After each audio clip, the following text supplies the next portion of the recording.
નમસ્તે. નમસ્તે. ચાલો મિત્રો, આજે આપણે પ્રવૃત્તિ કરીશું. હા. તો પ્રવૃત્તિ શું છે તમારે જાણવું છે? હા. પ્રવૃત્તિ છે આપણા સામાજિક વિજ્ઞાન વિષયની, જેમાં તમે એકમ નંબર 15 ભારતનું બંધારણ ભણી ગયા છો. આ એકમમાં આપણે મૂળભૂત હકો અને મૂળભૂત ફરજોની ચર્ચા કરી હતી. હવે આ પ્રવૃત્તિમાં આપણે શું કરવાના છીએ? વર્ગીકરણ કરવાના છીએ. શેનું વર્ગીકરણ? તો અહીં આ બોક્સની અંદર કેટલીક ચિઠ્ઠીઓ તૈયાર કરી છે. એ ચિઠ્ઠીઓ તમારે અહીં આવવાનું અને એક ચિઠ્ઠી તમારે ઉપાડવાની. આ બોક્સની અંદર જે ચિઠ્ઠીઓ છે એ ચિઠ્ઠીની અંદર કેટલાક વિધાનો લખેલા છે. એ વિધાનોને તમારે વાંચવાના. હવે નક્કી કરવાનું કે વિધાનો જે છે એ આપણા મૂળભૂત હકો છે, એ વિધાનો આપણા મૂળભૂત હકોને લાગુ પડે છે કે આપણી મૂળભૂત ફરજોને. જો એ વિધાન આપણા મૂળભૂત હકોને લાગુ પડતું હોય તો તમારે આ બોક્સમાં ચિઠ્ઠી મૂકવાની, અને જો એ આપણા મૂળભૂત ફરજોને આપણી વિધાન લાગુ પડતું હોય તો તમારે આ બોક્સમાં ચિઠ્ઠી મૂકવાની. તો તમે તૈયાર છો ને? હા. ચાલો જલ્દીથી આપણે આ પ્રવૃત્તિ રમવાની શરૂઆત કરીએ. તો ચાલ વંદના, આપણે તારાથી શરૂઆત કરીએ. આવી જા. આ બોક્સમાંથી એક ચિઠ્ઠી તું ઉપાડ.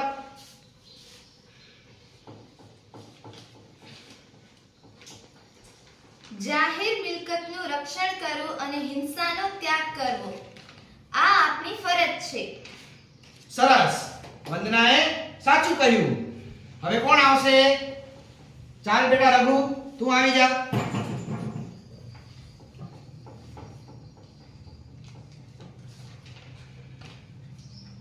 બધા નાગરિકોને યોગ્યતા પ્રમાણે સમાન તક મળે આ આપણો હક છે. તો આ બોક્સમાં મૂકીશું આપણે રઘુ, બરાબર ને?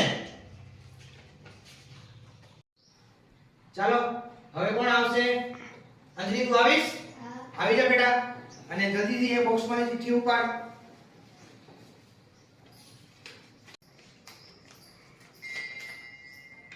દેશના દરેક નાગરિક નૈતિકતા અને સ્વાસ્થ્યની વિરુદ્ધ ન હોય એવો કોઈ પણ ધર્મ પાળી શકે છે.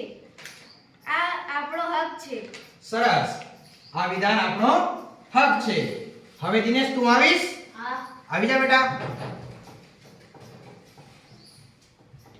બોક્સમાંથી એક ચિઠ્ઠી ઉપાડ અને વિધાન વાંચ. વૈજ્ઞાનિક માણસ માનવતાવાદ અને જિજ્ઞાસા તથા સુધારણાની ભાવના કેળવવી આ આપણી ફરજ છે. સરસ, વેરી ગુડ. જો આ રીતે આપણે અલગ અલગ વિધાનો વાંચી અને આપણો હક અને આપણી ફરજને વર્ગીકરણ કરી શકીએ છીએ. રિયા, તું આવ હવે.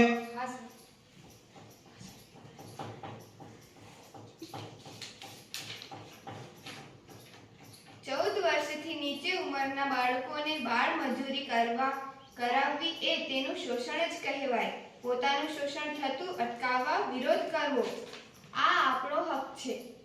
સરસ, રિયાએ કહ્યું કે 14 વર્ષથી નીચેની ઉંમરના બાળકોને બાળ મજૂરી કરાવી શકાય નહીં.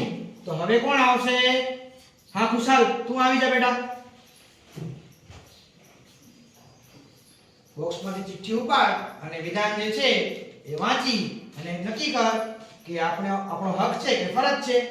ધાર્મિક, ભાષાકીય, પ્રાદેશિક અથવા સાંપ્રદાયિક ભેદોથી પર રહેવું આ આપણી ફરજ છે. સરસ, તો હવે આવશે જીજ્ઞા.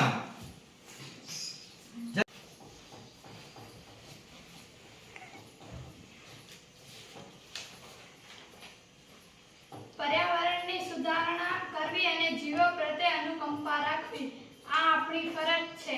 સરસ, વેરી ગુડ. હવે નવીન, તું આવીશ? હા. આવી જા બેટા.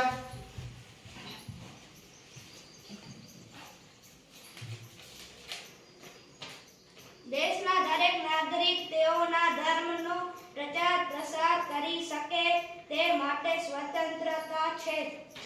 આ હક છે. સરસ, આ આપણો હક હક છે. છે. Very good.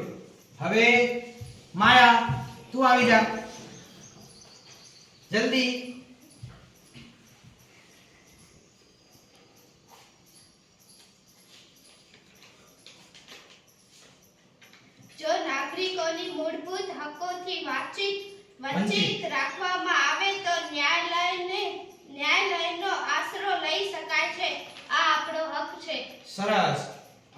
આવી જા બેટા તું હવે.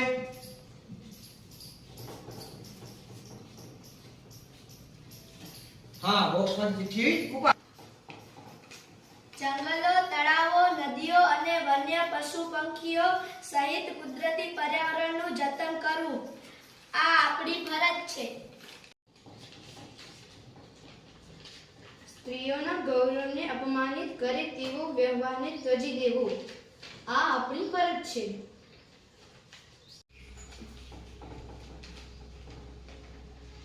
આપણી સમન્વિત સંસ્કૃતિના સમૃદ્ધ વારસાનું મૂલ્ય સમજી તે જાળવી રાખવું આ આપણી ફરજ છે.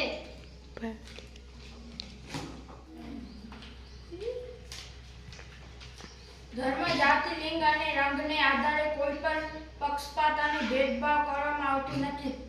તે આપણો હક છે.